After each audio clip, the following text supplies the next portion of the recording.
All Okay, right. yes, go ahead. So welcome everyone, and thank you for being here.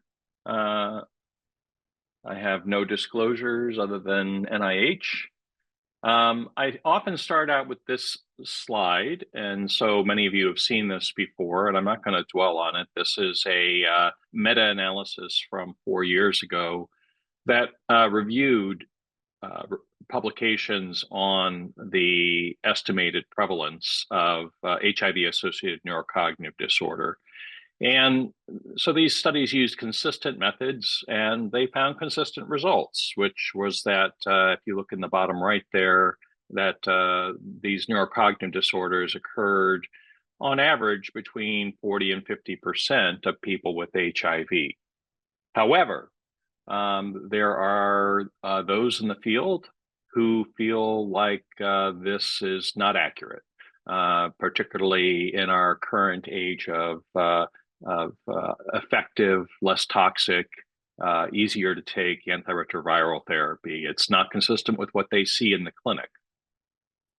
And so they've looked at the methods and they think the methods are overly sensitive and overestimate the prevalence. And they've also taken it a step further and said that this is causing harm to people with HIV because it's out there in the media that people with HIV are more likely to have problems with their thinking and memory.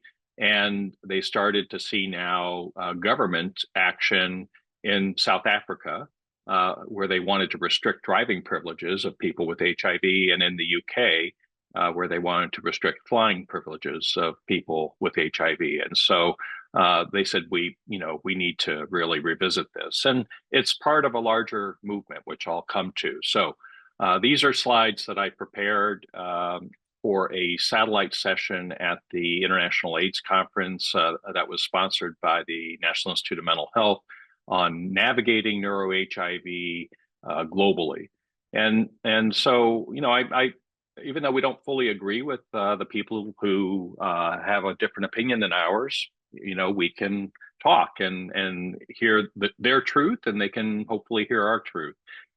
But why are updates needed? So as I mentioned, HIV medicine has changed since the HAND guidelines were published back in 2007.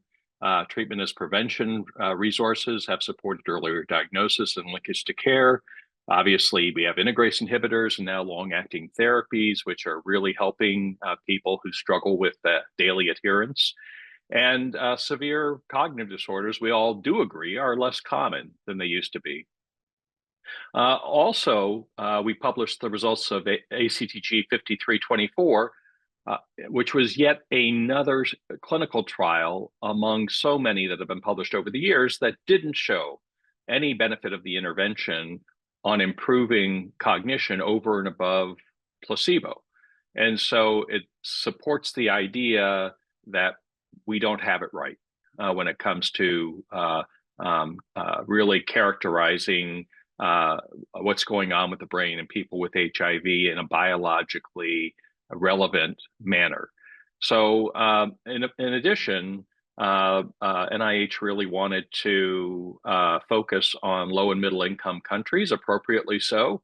And the guidelines and most of the studies really have come from North America and Western Europe, so from high income countries. And so if we want to help the majority of people with HIV globally, we have to be focused on what can be done in clinics with limited resources, more limited than our clinics. So I mentioned existing methods may overestimate the prevalence. I didn't mention that they were developed for research, not clinic, but they sort of got moved over to the clinic.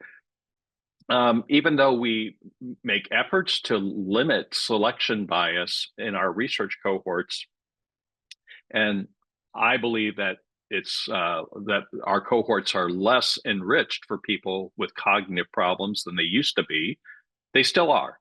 And, if you just think of, how our referral process is, we put up flyers saying, are you having problems with your thinking and memory? Our colleagues in the clinic refer people who are having issues with their thinking and memory. And so it's natural that the research cohorts are enriched for people with brain health disorders, and therefore they overestimate the prevalence. And on top of all of that, the largest proportion of people with thinking memory problems with cognitive disorders have asymptomatic conditions. So they don't say that they're having symptoms. They don't answer in surveys that they're having symptoms, but they don't test as well.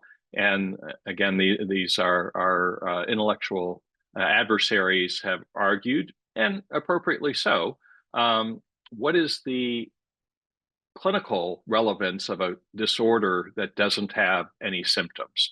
So that's a topic for discussion. We don't fully agree with them about that, because it depends on how you ask about symptoms, and even asymptomatic conditions may foretell worsening, may increase the risk of decline over someone who doesn't have symptoms and tests as expected on neuropsychological testing. So anyway, it's a separate topic.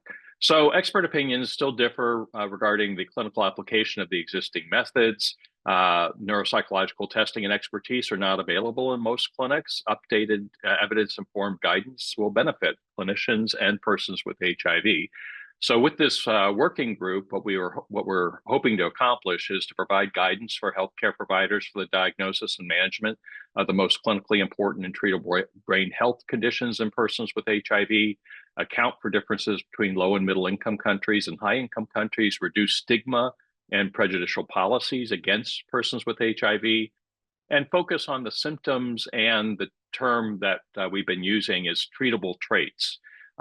So this was actually developed mostly within the pulmonary field for COPD, but is being applied to all sorts of medical conditions. And it just, boils down to, what is a condition that we know responds to therapy, and we can diagnose, and we know responds to therapy. And so cerebral vascular disease, pain, sleep disorders, depression, anxiety, post-traumatic stress, and so on.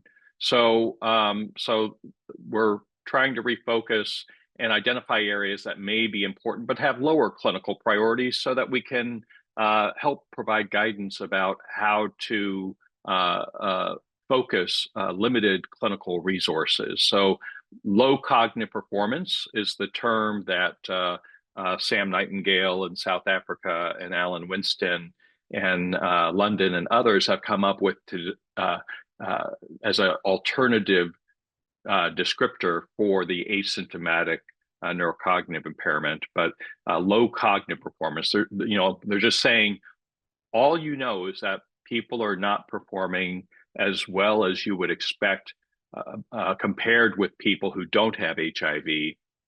And what does that mean?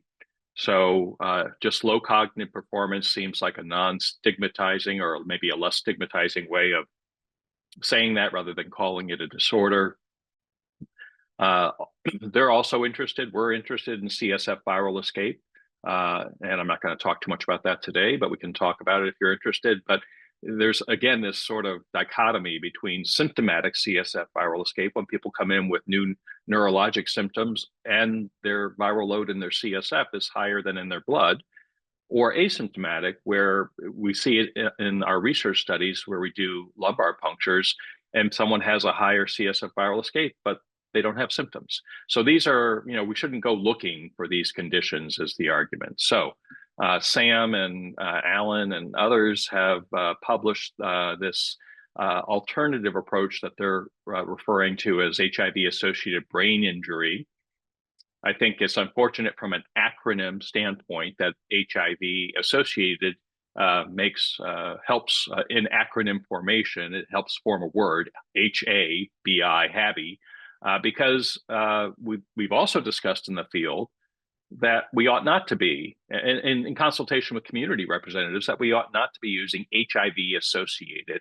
These are, in terms of person-first terminology, these are conditions that we ought to be talking about. And what we, again, arrived at was more brain health disorders in persons with HIV, right? Doesn't roll off the tongue, doesn't form a nice, easy acronym. but it's, I think, a more correct way of referring to it. But what Sam and Alan and others have tried to do is just to say, if you look over on the right, there's a lot of conditions, but what we're particularly interested in are conditions that we can treat, right? That we can make a difference in.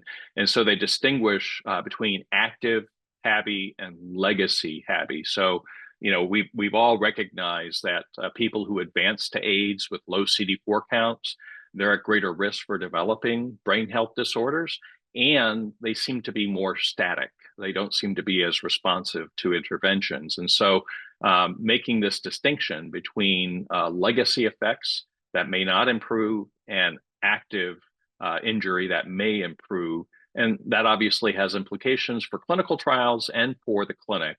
And then they list these other causes of brain injury that are numerous, and it really supports this idea that all of you know, and we've been wrestling with more in the field of the heterogeneous complexity of how the brain is injured and how it responds to injury. So this is just another way of organizing these that I rattled off, but these are all, these and probably others I've forgotten are things that we see in the clinic. Cognitive disorders, mood disorders, cerebral vascular disease, so on and so on. I won't read them off, but it's just to say that there are many things, and they're not entirely separate. There's overlap between them as well. So multiple conditions can occur. And so, as we all know, dealing with this in the clinic is challenging. And we've mostly ignored it by focusing on cognitive disorders, but we're trying to not do that any longer.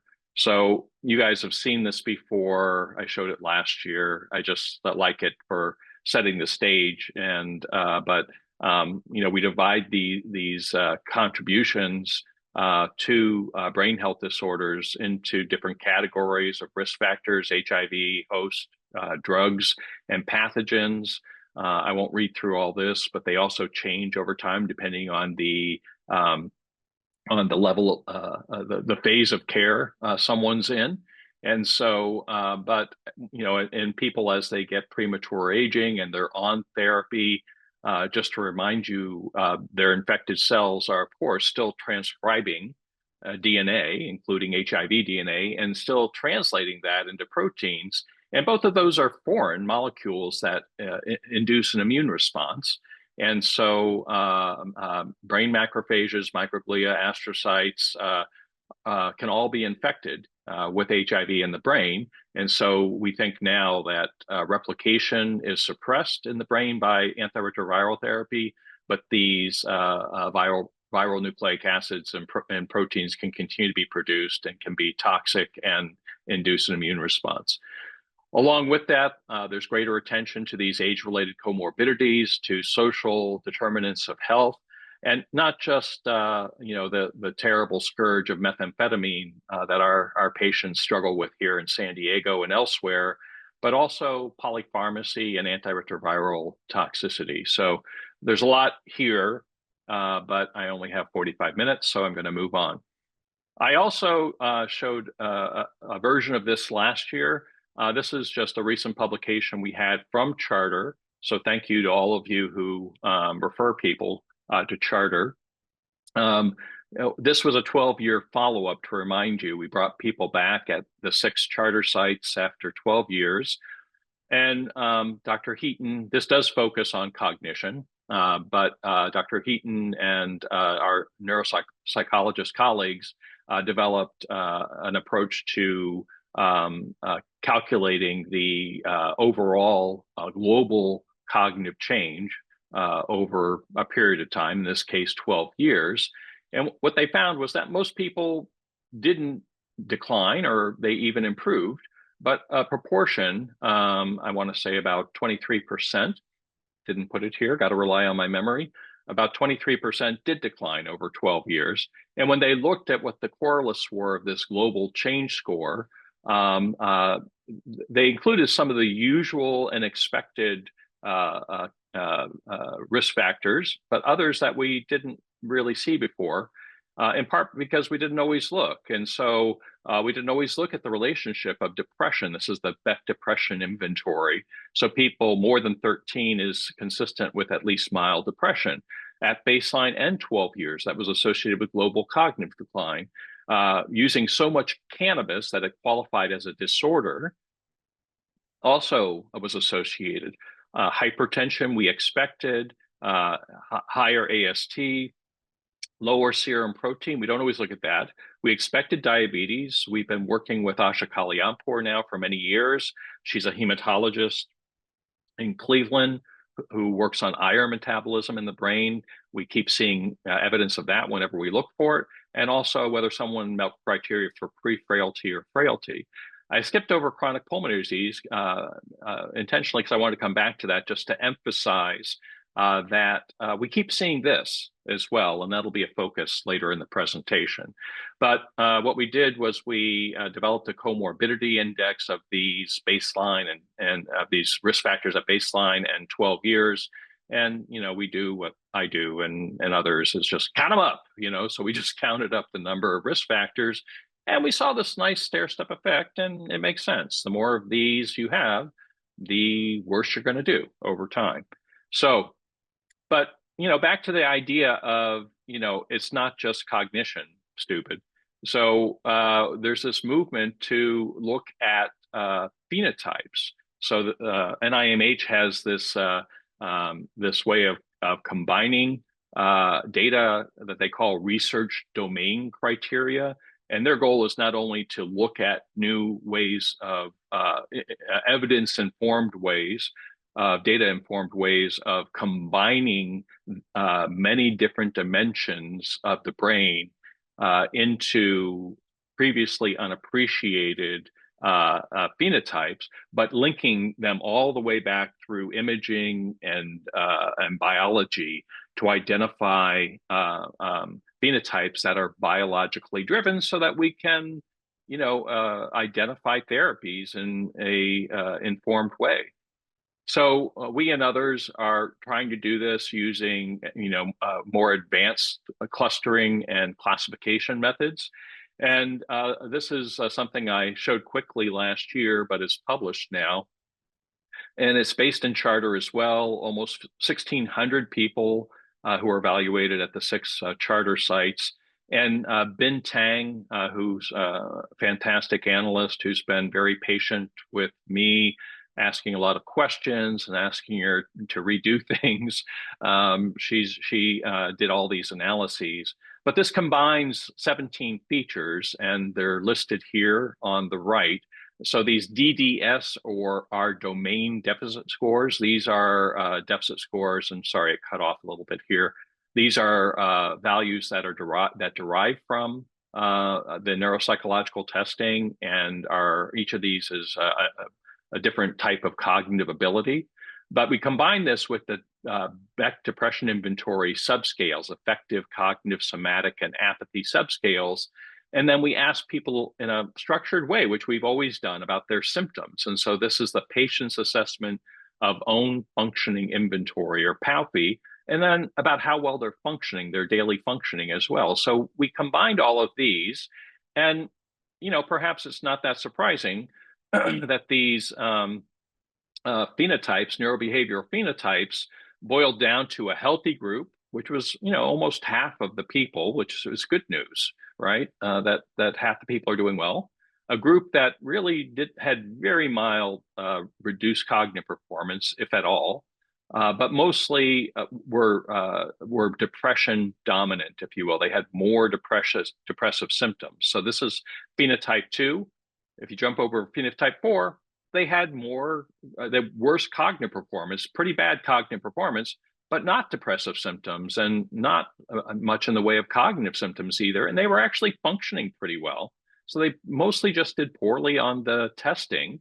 And then group 3 here, which is bad across the board. So they had poor cognitive performance, a lot of depressive symptoms, a lot of cognitive symptoms, and they weren't functioning well. And they were about a fifth of the cohort. And so, this is Interesting. Again, perhaps not surprising. On some level, you've got depression and you've got cognition. One group is mostly depressed. One group is mostly cognitively impaired. One group has both, right? So, but we don't account for these other measures usually when we're describing them, and we don't account for them in clinical trials, and that could be important. So when Ben looked at the relationships, the risks for these different phenotypes, this just summarizes some of them. And I just finished revising a manuscript in which the reviewer asked, like, why are you looking at triglycerides? Because we keep seeing it. And there's several of these conditions that are like that. We keep seeing, here's chronic pulmonary disease again. This also is not on this forest plot, but we keep seeing hemoglobin. And so, there are these risk factors that keep coming out in our analyses. So interestingly here, I didn't realize this, even though I reviewed the manuscript, but I'd lost track that lifetime cocaine use disorders looks to be protective for 2 and 3. So, or maybe it's the absence of it. I don't know, but that's something I need to go revisit with Ben. And I saw Ron on the call. We can talk about that. But the number of non-antiretroviral medications. So that's another issue. Polypharmacy that we've been looking at as well. Okay, I'm going to move on. So Ron has, and I would say this even if he wasn't on the call, he's done a lot of nice work with Ben on longitudinal neurobehavioral phenotypes. So we took a subset of these people who had been assessed 4 times over 18 months, and they evaluated whether these longitudinal phenotypes sort of aligned in a similar way. And so again, about half the people were stably healthy over 18 months. One group was depressed and cognitively impaired, but improving over time. One group was stably depressed with impaired daily functioning, so maybe not responding to therapy. And another group was had worsening cognitive impairment over time. Only about 1 in 7 here. So again, these again are not maybe that surprising, stable groups and changing groups, but understanding who these people are is obviously important for trying to treat them. So in this case, I don't have a pretty forest plot to show you, but the phenotypes differed in the duration of HIV. Neurobehavioral phenotype 4 here had longer duration of HIV, but only by a couple of years. So I'm not sure it's statistically significant. I'm not sure how biologically influential it is. Chronic pulmonary disease, again, lifetime substance use disorders. Ron is expert in a lot of things, and that includes neuropathic pain. And so this is another thing. Ron didn't give up on neuropathy when everyone else was like, oh, neuropathy's gone. Ron kept looking, and sure enough, it's still there. It's just like with cognition, it's milder than it used to be. But as we know, as clinicians, there's still a lot of people with pain, and pain alters, your mood and your cognition. So having chronic neuropathic pain is a problem. Having more medical comorbidities and polypharmacy. So again, I've got that tone in my voice that's like, these are expected, but okay, they're expected, but it's good to confirm them and allows us to do something about it.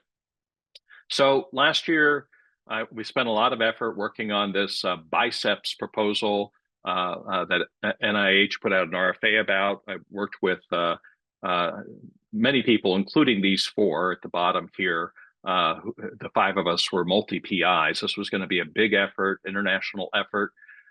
We had the problem of the one reviewer, and unfortunately it was a one-shot on goal opportunity, and we did not succeed.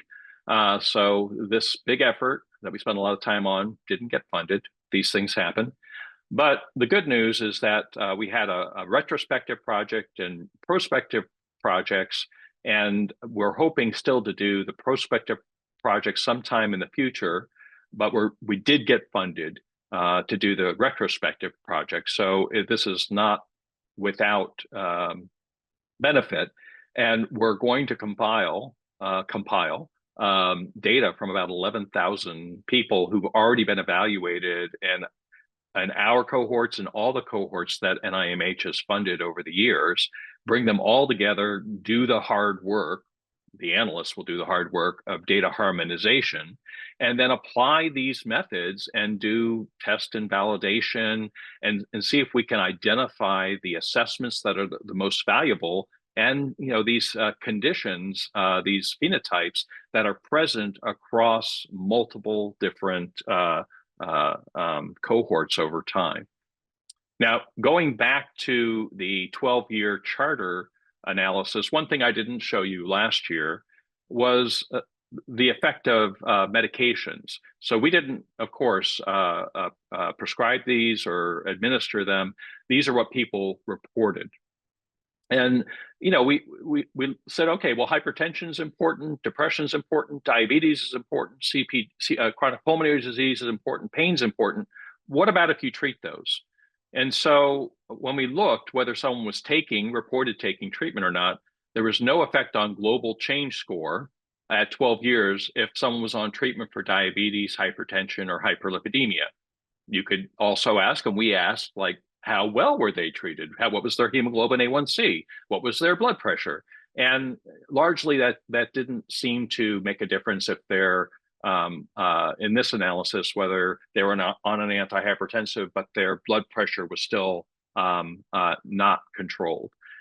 People actually had worse global change score 12 years if they were taking an antidepressant or if they were taking opiates. And one possible reason for this is that people with worse depression are more likely to take antidepressants. People with worse pain are more likely to take opiates, and yet those treatments are not always effective. So they have both pain and they're on treatment, or it could be something with the medication. So again, it's another issue that needs to be addressed. Unexpectedly, we did find something that was beneficial, again, with chronic pulmonary disease. If people reported having COPD or asthma, and they were taking a bronchodilator, they had better global change score over 12 years.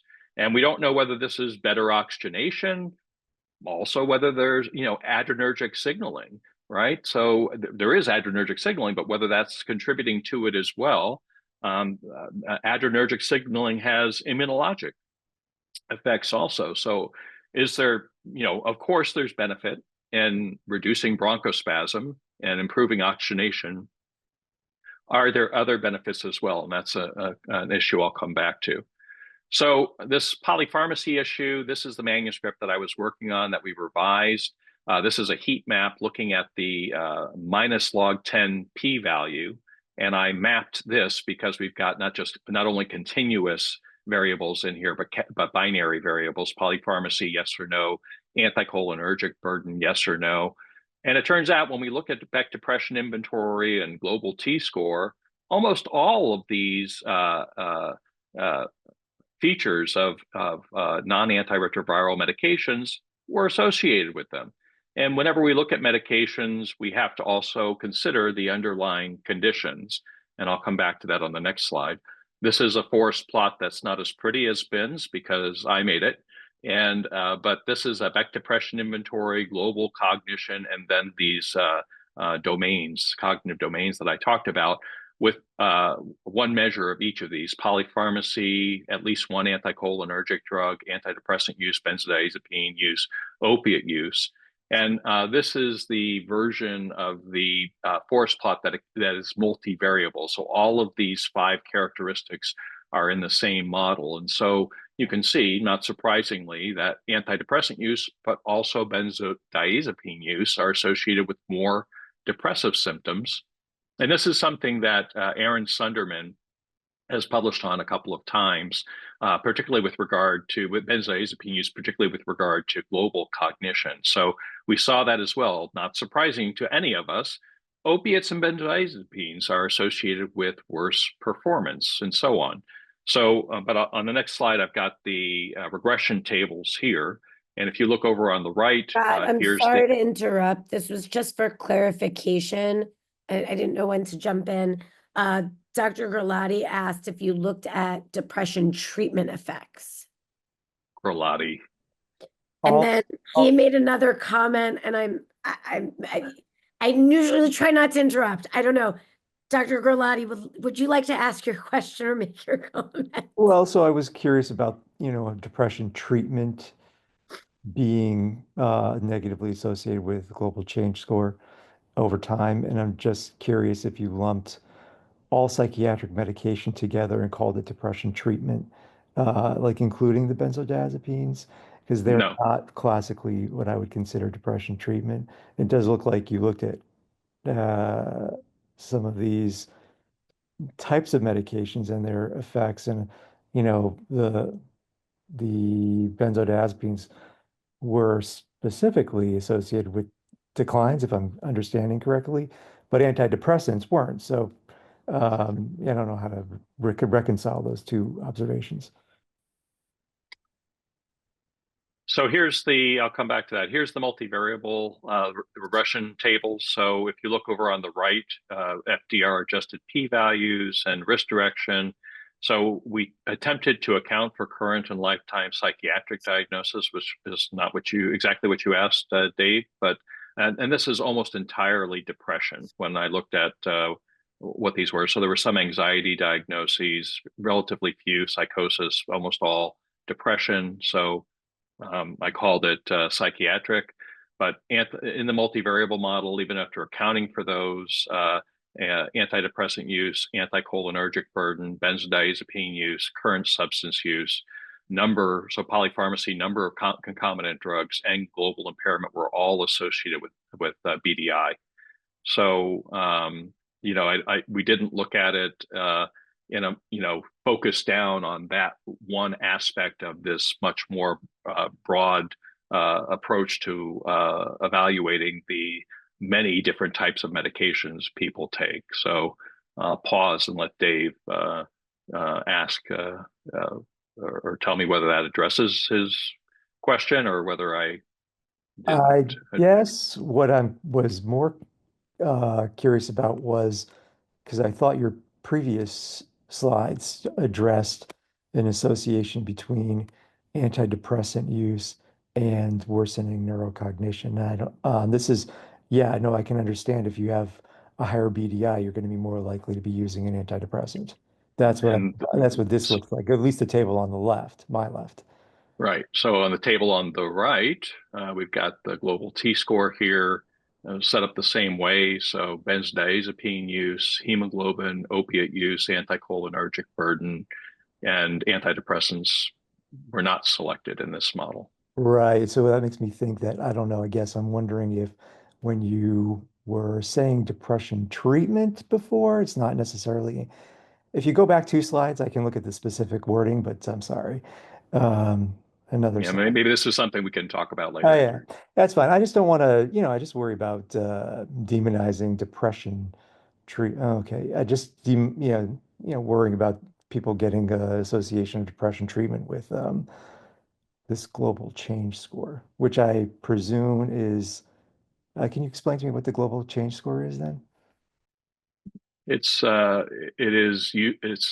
taking about normative adjustments. So I'm trying to think about explaining it in a way, that you understand it more than the average person, but for the entire audience. So we do this comprehensive battery of neuropsychological testing. And we've also, our neuropsychologists have also performed that in people without HIV with a range of age, sex, race, ethnicity, and education. And so the idea is that we can say what give an estimate of what someone's performance should be on the testing based on people who have similar characteristics to them. And for a change score, what they do is they bring people back at a similar periodicity, people without HIV, and they test them again. And then they look at how their values changed with a range of those same 5 dimensions that I mentioned. And so a global change score is a normatively adjusted change in global neuropsychological performance. And I'm going to encourage us to move on because I know Thank you. you've got other things Yeah. to do, and let's see what else is happening. Okay. So, so the table on the right is the global T-score. This isn't changed. This is just at one time point, but I already rattled these off.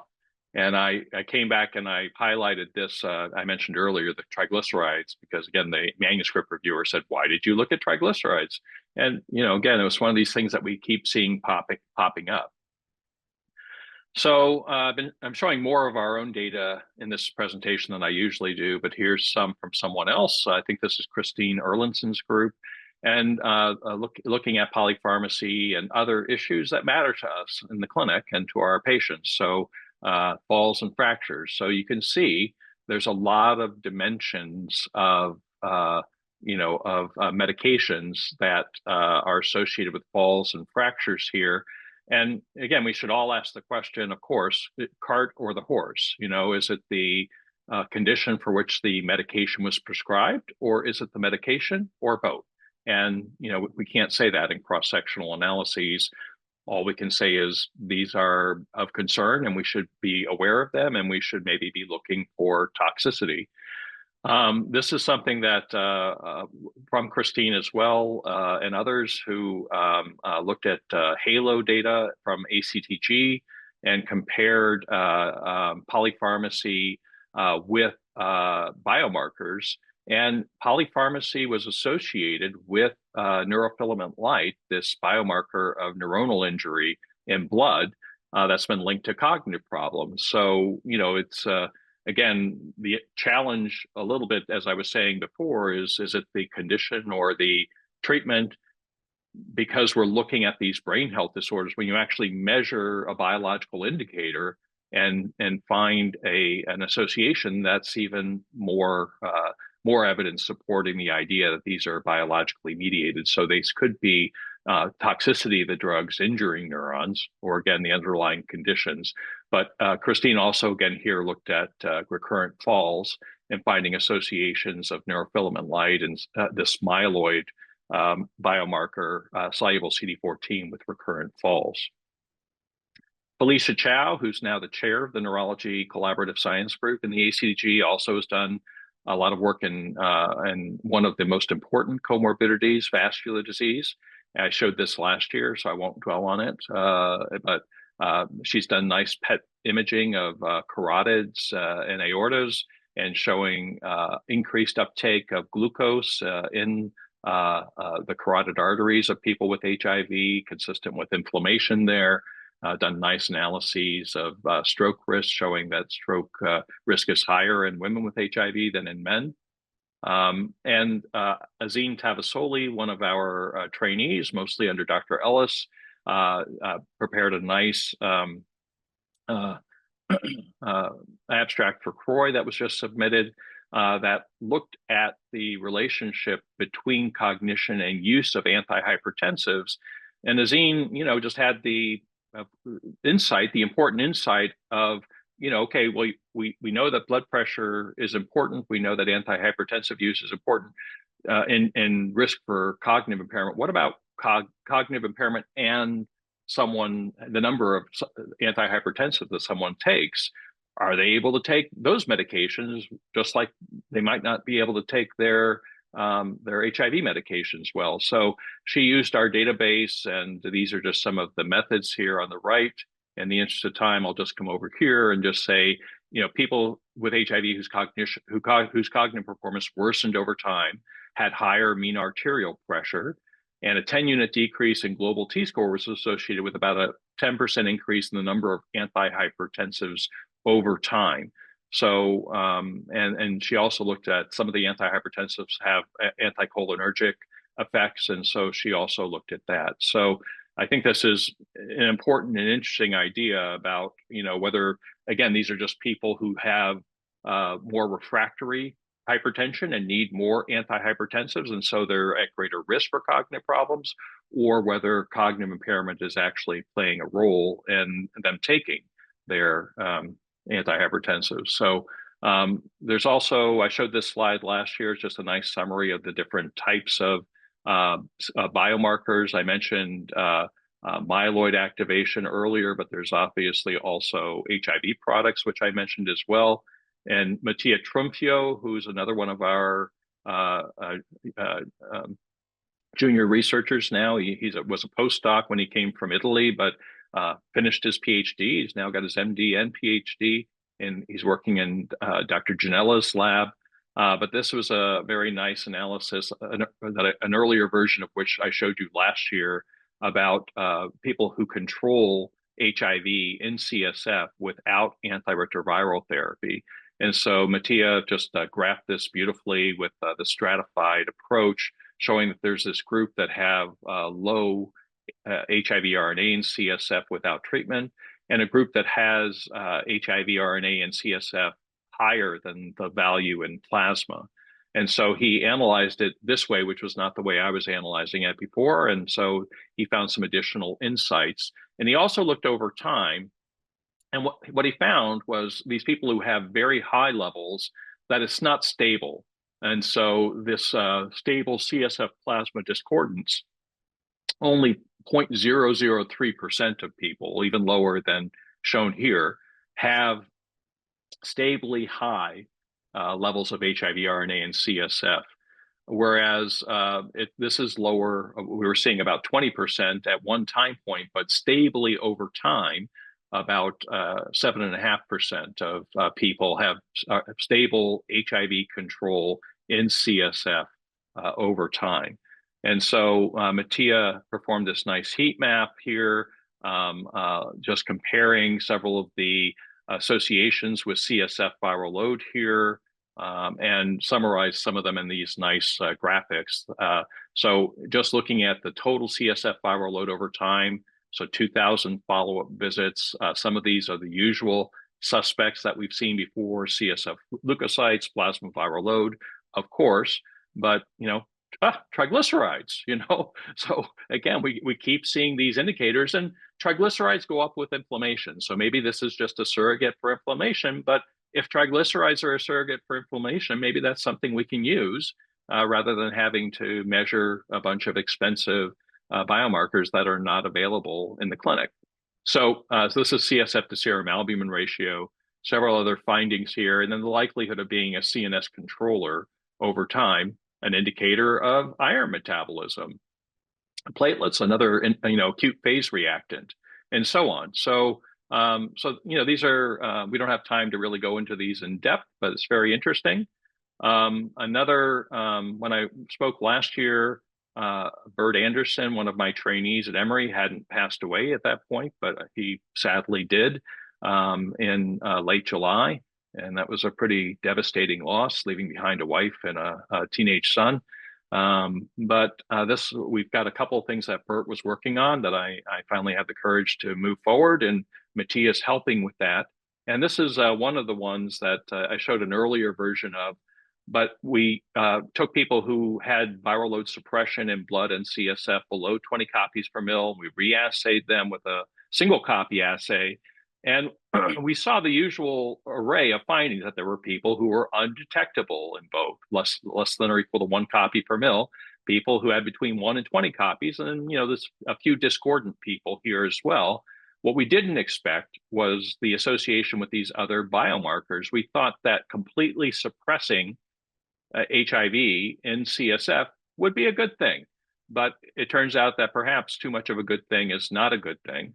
And so these people who were suppressed in CSF, whether they had detectable virus in blood or not, had lower amyloid, which is the bad direction, right? Amyloid, if it's accumulating in the brain, it's lower in CSF. So substantial, on the log scale, substantial effect size. Total tau, a marker of neuronal injury, axonal injury, much higher in these same groups. A marker of nucleic acid oxidation, higher in these two groups, and TAF use, also higher in these two groups. So we don't know whether these are true and unrelated or not, but multivariable analysis would support that they might be related. But the sample size here is only 50, so we have to be mindful of the small sample size. But Mattia also is I'm pretty good at figures. Mattia is a master at figures, and he put this together very nicely, which is, again, sort of the therapeutic window idea that there's this balance. Ultimately, we want to stop HIV replication. We can't have an impact on transcription and translation with our current drugs, but maybe people who control transcription and translation, the effort to do that is so much that it begins to cause injury and dysfunction of the cells. So also from Bert Anderson, Christina Gavignano finished up this manuscript on integrated proviral DNA.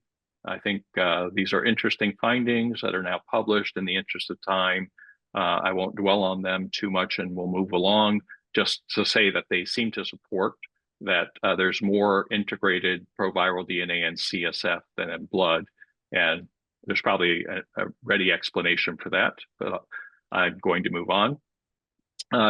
Dr. Riggs has been working with our new Olink instrument, which was purchased for us by the CFAR, so thank you to them. This is uses a newer method to assay proteins in body fluids, and so we're of course using it in blood and CSF. We're doing inflammation panels, and Dr. Riggs reported this at CROI last year.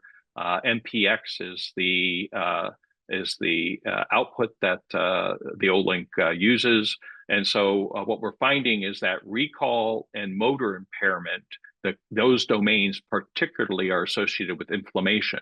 And it doesn't mean that the other cognitive domains are not biologically driven. It just means they may not be driven by inflammation as much as motor function and recall.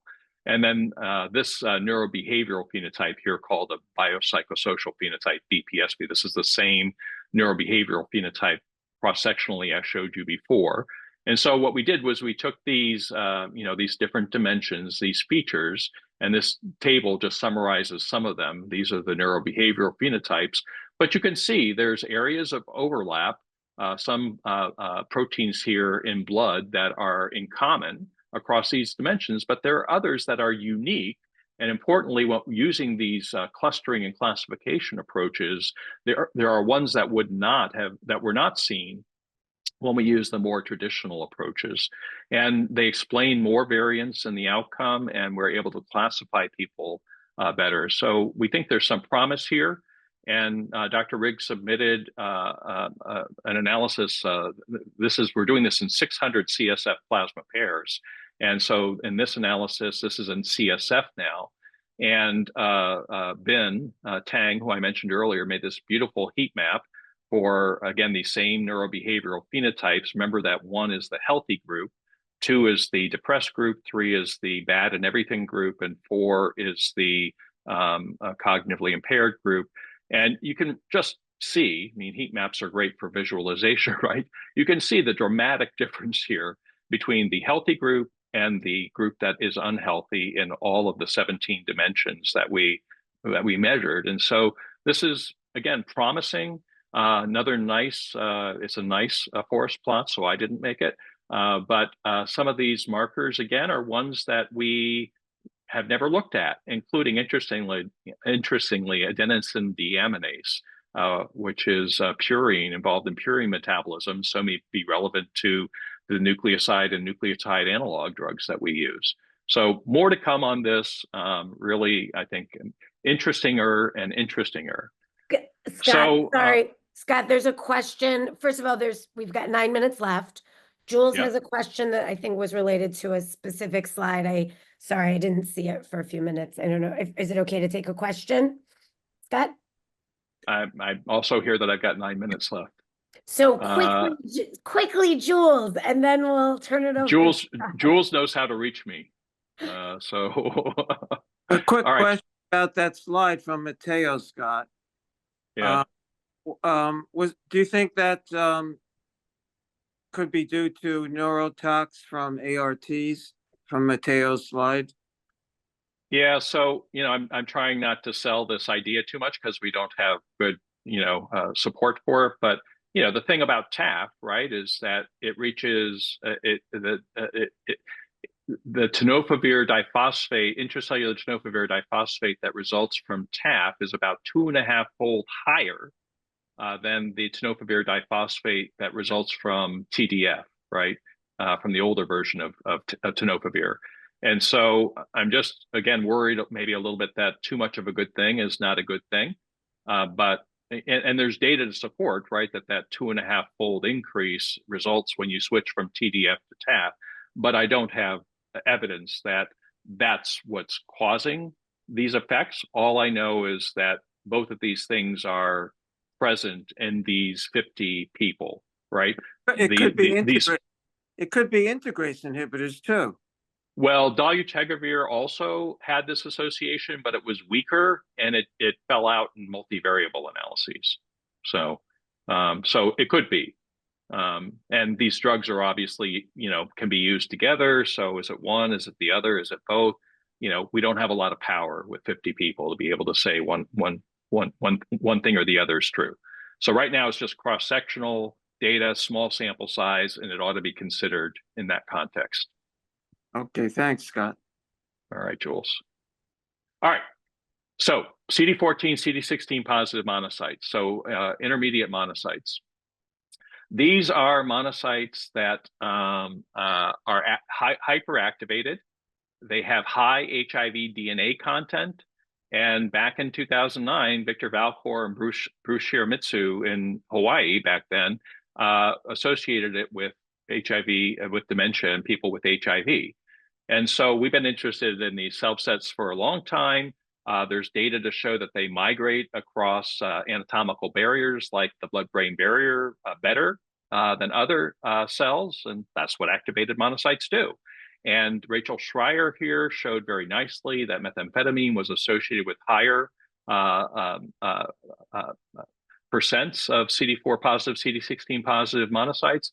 And Peter Gaskell, a colleague of ours from Drexel, he and others have looked at the relationship with dopamine, which is important for substance abuse. So, very, very brief setting the stage, but we're interested in it with linked to the lungs. The lungs are full of myeloid cells. They're the most myeloid-rich organ in the body. And so, we've talked in the past about the gut-brain axis, but we keep seeing this signal for lungs. And so now we're interested in the lung-brain axis. And it turns out that there are these data linking lung disease, and in this case, pulmonary TB, with this subset of hyperactivated intermediate monocytes in people without HIV. And I just discovered, embarrassingly, yesterday, when I'm writing a grant application about this, I just discovered yesterday that these data are from people over at La Jolla Institute of Immunology here in San Diego. So reached out to them to talk about it. Since I only now have 5 minutes, I can't take you through this, but just they looked at people who were IGRA negative, interferon gamma release assay, quantiferon negative, quantiferon positive without TB, and then active TB either at diagnosis or mid-treatment. And if you just go over here, there's a lot here. There's transcriptomics and so on. I wanted to explain this further, but doing my usual, I'm running out of time. But you can see that the CD14 positive, CD16 positive monocytes are higher in the people with active TB, and they come down in mid-treatment toward the people with latent TB or no TB, but they don't normalize, at least by mid-treatment. So this is another very nice graphic that Mattia is working on. This is a work in progress, but it just is making this case that I've already laid out, that TB leads to increased monocyte macrophage activation, which is maybe even worse in people with HIV. The folks from La Jolla Institute are working on people without HIV. And that, again, this matters. If you've got TB or any co-infection, you probably have activation of these cells, high HIV DNA content. They migrate into the central nervous system, bring more HIV into the brain, more cells are infected. The issue is, once you've cured TB, what does it do to someone's brain health trajectory? So that's what we're interested in. Does it increase the reservoir in the brain? There's also issues here with toxicity of the TB drugs as well, but got to move on. So One other thing I thought I'd say for the clinic, Crystal Wong here also submitted a query abstract on something called the Systemic Inflammation Index. This can be calculated using neutrophils, platelets, and lymphocytes. And long story short, I'll just quickly say that Crystal found associations with worse global cognitive performance, including verbal fluency, processing speed, learning, and recall. So much of what I do, I think you guys hear about, and you're like, well, that's interesting. Thanks a lot, Dr. Letendre. There's nothing we can take to the clinic from what you said. This is something you could take to the clinic. We could calculate the systemic inflammation index using this simple formula. So we can talk more about that. We also submitted an application with Dr. Galati and Jess Montoya and Owen Clinic. I'm so excited that Owen Clinic's directly involved in this project, but it's focusing on taking advantage of long-acting antiretroviral therapy and long-acting medication-assisted therapy for methamphetamine use to try to treat people and reduce their methamphetamine use, treat their HIV and reduce their methamphetamine use, and then hopefully learn some cool things about what's going on in the process. So I don't have any time to opine further about that, but we will also soon be opening enrollment in a new clinical trial in the ACDG, which has been in development for like 6 or 7 years, but that very nicely anticipated this movement towards combining depression and cognition and using pramipexole not only to look to see if it treats refractory major depressive disorder better, but the combination of major depressive disorder and mild neurocognitive impairment. So pramipexole, as you may know, is a dopaminergic drug.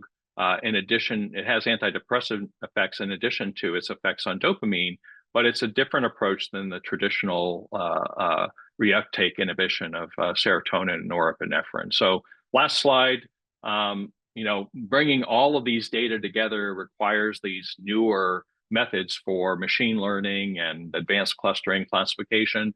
And the more omics we find, the more there seem to be. But this has been also, I've been reading more about this, the exposome, trying to integrate all the things that affect all of us, including our patients, and understand how they relate to someone's health trajectory and brain health trajectory. So please refer people for these studies. You guys are making this possible, and our participants are, and a lot of people to thank. And I just want to recognize Kevin Robertson, Ned Sachter, and Bert Anderson. Not sure why our little tiny field has been cursed with so many major losses over the last few years, but it's been a challenge. So thanks very much. 9:01. Happy to take questions for people who are willing to stay on. Avery Matthews, hi, how are you?